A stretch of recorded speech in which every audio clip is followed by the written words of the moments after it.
আসসালামু আলাইকুম ওরহমতুল্লাহি ওবারাকাতু। প্রিয় বন্ধুরা, আজকে আমরা ইমাম আহমদ ইবনে হাম্বলের জীবনের কিছু কথা বলবো। ইমাম আহমদ ইবনে হাম্বল তিনি জগৎ বিখ্যাত একজন ইমাম ছিলেন এবং তাছাড়াও তিনি হাম্বলি মাযহাবের প্রতিষ্ঠাতা ছিলেন। এই ইমাম আহমদ ইবনে হাম্বল তার শেষ জীবনটা পুরোটাই হাদিস সংগ্রহ এবং হাদিস পড়াশোনায় কাটিয়েছেন। তিনি একটা হাদিস সংগ্রহ করার জন্য এক দেশ থেকে আরেক দেশে ছুটে বেড়াতেন। এভাবেই তার জীবনটা চলতে থাকলো। তাছাড়াও এই ইমাম আহমদ ইবনে হাম্বলের সংগ্রহে প্রায় 40,000 হাদিসের কালেকশন রয়েছে। আজকে আমরা তার হাদিস সংগ্রহের একটি ঘটনা আপনাদের সামনে উপস্থাপনা করব। ঘটনাটি হলো, একদিন তিনি হঠাৎ হাদিস সংগ্রহের জন্য বের হয়েছিলেন। তিনি যেতে যেতে দিন শেষে রাত নেমে এলো। যখন তার কাছে যাওয়ার কোনো জায়গা ছিল না, তখন তিনি মহান রব্বুল আলামিনের কাছে সাহায্য প্রার্থনা করে সামনের দিকে চলতে থাকলেন। হঠাৎ করে দেখতে পেলেন তার সামনে একটি মসজিদ দেখা যাচ্ছে।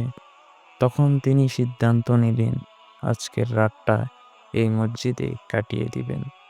এই ভেবে তিনি মসজিদের ভিতরে গিয়ে মহান আল্লাহ তাআলার শুকরিয়া আদায় করে বসে পড়লেন।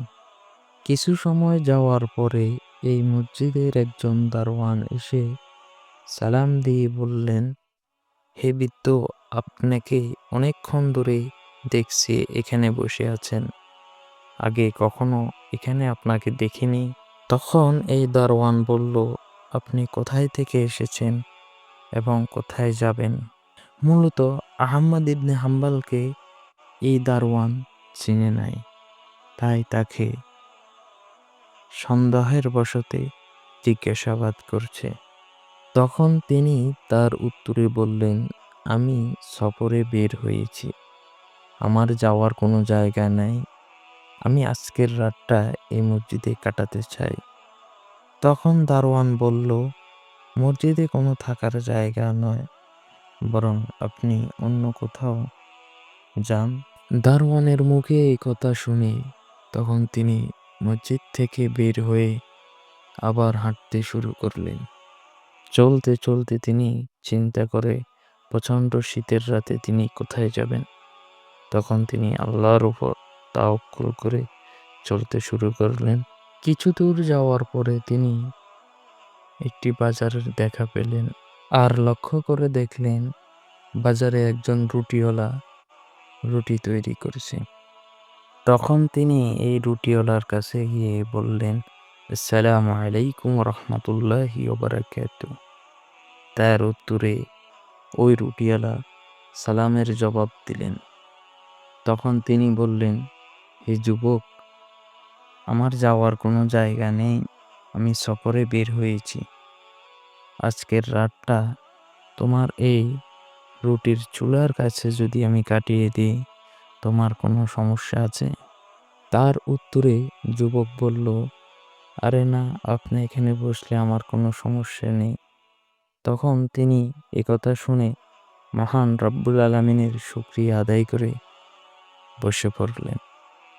তখন তিনি বসে বসে হাদিস পড়তে শুরু করলেন।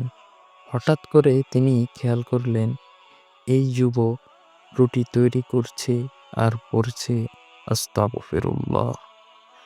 রুটি প্যাকেটিং করে কাস্টমারকে দিচ্ছে আর পড়ছে আস্তাগফিরুল্লাহ। তখন তিনি এই যুবককে বলল, হে যুবক, কি হলো তোমার? তুমি শুধু আস্তাগফিরুল্লাহ আস্তাগফিরুল্লাহ পড়ছো। তার উত্তরে এই যুবক বলল, এই আস্তাগফিরুল্লাহর বিনিময়ে মহান রব্বুল আলামিন আমার জীবনের সমস্ত দোয়া কবুল করেছেন। এই কথা শুনে ইমাম আহমদ ইবনে হাম্বল তো অবাক হয়ে গেলেন। তখন এই যুবককে বলল, আসলেই কি তোমার জীবনের সব দোয়া কবুল হয়েছে?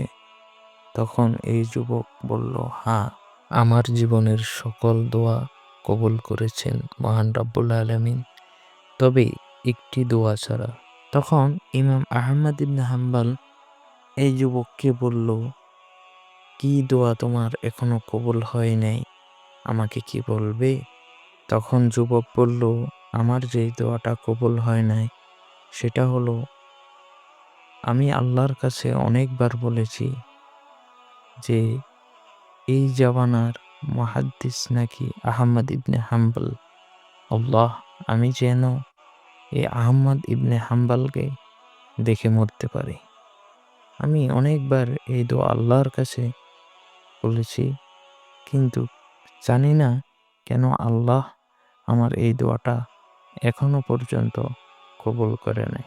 তখন তিনি এই যুবকের মুখে এই কথা শুনে তার চোখের পানি ছেড়ে দিলেন আর বললেন, হে যুবক, মহান রব্বুল আলামিন তোমার এই দোয়াটাও কবুল করে নিয়েছে।